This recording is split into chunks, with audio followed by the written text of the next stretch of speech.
Hace siglos, en los inicios de la historia europea, se tejía un relato de fe, inocencia y tragedia, la Cruzada de los Niños. Un movimiento extraordinario se gestó en los corazones jóvenes de Francia y Alemania, que desafiaría las convenciones de la época y la historia medieval. Imaginemos por un momento el fervor y la esperanza que arropaban a miles de niños campesinos, dispuestos a emprender una travesía hacia Jerusalén, inspirados por la fe y la convicción de recuperar la Tierra Santa para el cristianismo. Este episodio, conocido como la Cruzada de los Niños, no solo nos habla de la intensidad de la devoción religiosa en la Edad Media, sino también de la vulnerabilidad y la ingenuidad de la infancia en tiempos turbulentos. Sin embargo, detrás de esta aparente pureza y nobleza, se esconde una trama de engaño, sufrimiento y desilusión. La Cruzada de los Niños, lejos de cumplir sus nobles propósitos, se convirtió en un viaje marcado por la tragedia,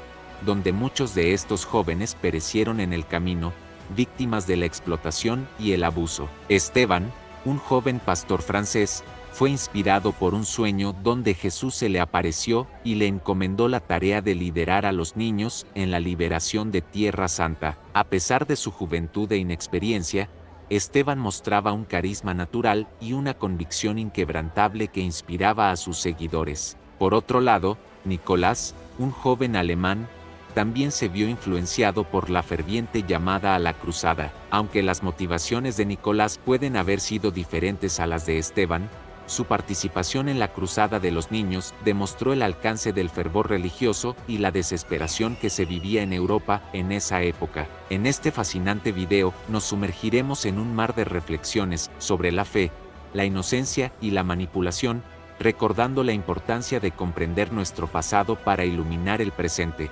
Veremos la historia de Esteban de Francia y Nicolás de Alemania, dos jóvenes que, motivados por un fervor religioso y la creencia en la intervención divina, se embarcaron en una empresa destinada a recuperar Jerusalén de manos musulmanas. Bienvenidos.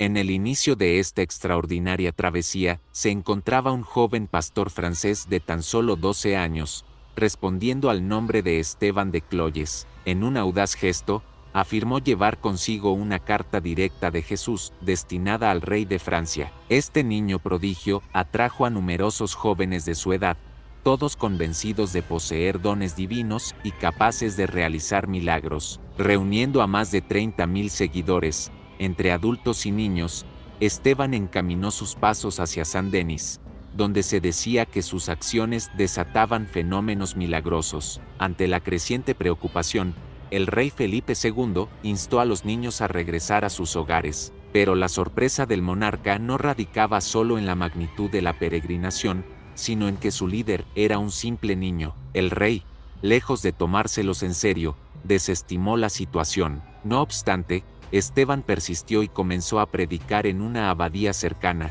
Desde Saint-Denis, su periplo lo llevó a recorrer toda Francia, difundiendo sus mensajes y prometiendo llevar consigo las bendiciones de Cristo hasta Jerusalén. A pesar de las dudas de la Iglesia, muchos adultos se vieron cautivados por sus enseñanzas. Sin embargo, la realidad mostró que la energía inicial se disipó. De los 30,000 seguidores iniciales, se estimaba que quedaba menos de la mitad, y esta cifra disminuía rápidamente en lugar de crecer como se anticipaba. La expectativa inicial comenzaba a desvanecerse, dejando a Esteban y sus seguidores ante un camino incierto. Esteban lideró a su grupo de cruzados, en su mayoría jóvenes, desde Vendôme hasta Marsella. Algunos lograron sobrevivir gracias a la mendicidad para conseguir alimentos, pero la mayoría se desmoralizó ante las dificultades del viaje y regresó a sus hogares. Mientras tanto, en la segunda fase de esta singular odisea, un pastor llamado Nicolás, oriundo de Renania en Alemania, emprendió la tarea de liderar a un grupo a través de los majestuosos Alpes hacia Italia. Con audacia, Nicolás profetizó que el mar se abriría ante ellos, permitiendo a sus seguidores cruzar hacia Tierra Santa. En lugar de enfrentarse a los sarracenos en una lucha directa, Afirmó que la derrota de los reinos musulmanes se produciría cuando sus ciudadanos abrazaran el catolicismo. Los seguidores de Nicolás se lanzaron a predicar la llamada cruzada por las tierras alemanas y se congregaron en Colonia tras apenas unas semanas. Dividiendo sus fuerzas en dos grupos, la multitud emprendió diferentes rutas a través de Suiza. Lamentablemente, 2 de cada 3 personas que se aventuraron en este viaje perecieron, mientras que muchos otros, desanimados por las penurias, optaron por regresar a sus hogares. Así, la travesía de Nicolás se convirtió en un relato lleno de desafíos, donde las promesas audaces chocaron con la cruda realidad de los peligros que acechaban en el camino hacia la Tierra Santa. Esteban y sus seguidores, al llegar al Mediterráneo, empezaron a rezar día y noche con la esperanza de ver el mar abriéndose para pasar caminando con destino a Jerusalén. Después de varios días, y con el mar reticente a ceder, 2 generosos mercaderes marselleses se ofrecieron a transportarlos de forma gratuita, en aras de la gloria divina. Esteban aceptó la generosa oferta, y así, 2 mercaderes con nombres tan singulares como Hugo el Hierro y Guillermo el Cerdo, fletaron 7 barcos y zarparon hacia lo desconocido. El misterio envolvía su destino, ya que pasaron 18 años antes de que se volviera a tener noticias de lo que le sucedió a esos intrépidos pasajeros. Por otro lado, unos 7.000 valientes cruzados, seguidores de Nicolás, llegaron a Génova con la esperanza de que el mar se abriera ante ellos en su marcha hacia Tierra Santa. La realidad fue decepcionante, y muchos se vieron amargamente desilusionados cuando el mar no mostró signos de división. Algunos acusaron a Nicolás de traición, mientras que otros esperaban que Dios cambiara de opinión, considerando impensable que no lo hiciera. Las autoridades genovesas, impresionadas por la pequeña banda, extendieron la ciudadanía a aquellos que deseaban establecerse en su ciudad. La mayoría de los aspirantes a cruzados aceptaron esta oferta. Mientras tanto, Nicolás, sin admitir derrota, se dirigió a Pisa, aunque su movimiento continuó desmoronándose en el camino. En Pisa, 2 barcos destinados a Palestina accedieron a llevar a algunos de los niños, posiblemente permitiéndoles alcanzar Tierra Santa. Nicolás y unos pocos seguidores leales, en cambio, continuaron hacia los estados pontificios, donde se encontraron con el Papa Inocencio III. Los restantes cruzados regresaron a Alemania después de que el pontífice les instara a ser buenos y regresar a casa con sus familias. Nicolás no sobrevivió al segundo intento de cruzar los Alpes de regreso a casa, y su padre fue arrestado y ahorcado bajo la presión de las familias enfurecidas cuyos seres queridos habían perecido mientras seguían a los niños. Algunos de los miembros más dedicados de esta cruzada se perdieron en Ancona y Brindisi, y no se tiene conocimiento de que alguno haya llegado a Tierra Santa. La tragedia de esta cruzada ha perdurado en el folclore,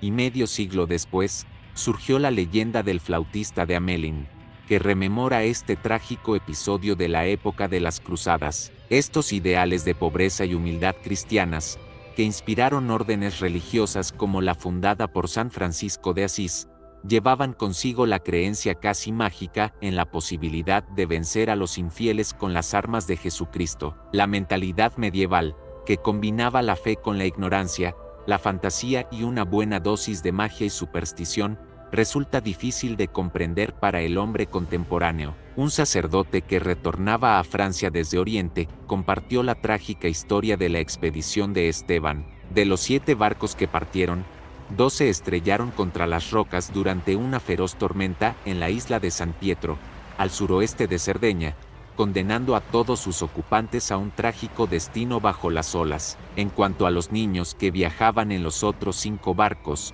los benevolentes mercaderes los llevaron hasta Argel, donde fueron despojados de su libertad y vendidos como esclavos. Aquellos que no encontraron comprador en Argel fueron trasladados a Alejandría, donde el valor de los esclavos francos era más apreciado. La mayoría de ellos fueron adquiridos por el gobernador egipcio para trabajar en sus vastas fincas. Según el relato del sacerdote, alrededor de 700 de estos desafortunados aún luchaban por sobrevivir. Algunos lograron obtener su libertad.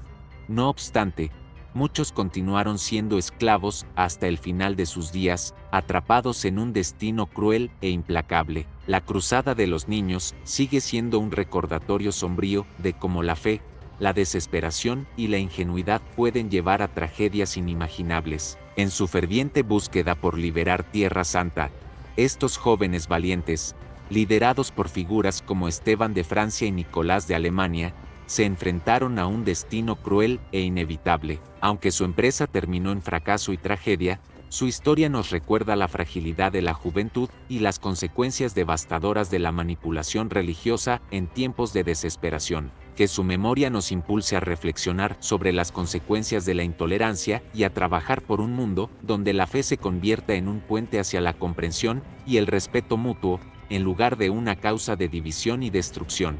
Si este recorrido por la fascinante historia de la Cruzada de los Niños te ha dejado intrigado o te ha brindado nuevas perspectivas, te invito a dejar tus comentarios y compartir tus reflexiones. No olvides darle like, suscribirte para más contenidos y activar la campana de notificaciones. Gracias por acompañarnos en este viaje a través de las complejidades de las cruzadas. Hasta la próxima aventura histórica.